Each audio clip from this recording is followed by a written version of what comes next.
ലോക്സഭാ തെരഞ്ഞെടുപ്പിലേക്കുള്ള ബിജെപിയുടെ കേരളത്തിലെ സ്ഥാനാർത്ഥി പട്ടിക പുറത്തുവിട്ടു. പത്തനംതിട്ട ഒഴിച്ചുള്ള 13 മണ്ഡലങ്ങളിലെ പട്ടികയാണ് പ്രസിദ്ധീകരിച്ചത്. കേന്ദ്ര ടൂറിസം മന്ത്രി അൽഫോൺസ് കണ്ണന്താനം എറണാകുളത്ത് മത്സരിക്കും.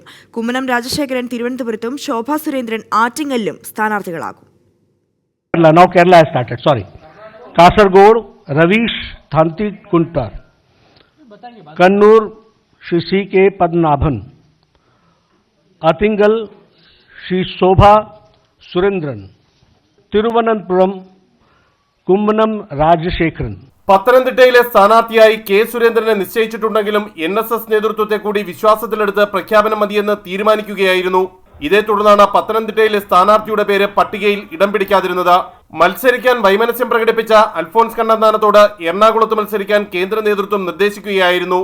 മറ്റ് മണ്ഡലങ്ങളിലെ സ്ഥാനാർത്ഥികൾ ഇപ്രകാരമാണ്: Kasaragod Ravisha Thanthri, Kannur C.K. Padmanabhan, Vadakara V.K. Sajeevan, Kozhikode K.P. Prakash Babu, Malappuram Unnikrishnan master, Ponnani V.T. Rema, Palakkad C. Krishnakumar, Chalakudy A.N. Radhakrishnan, Alappuzha K.S. Radhakrishnan.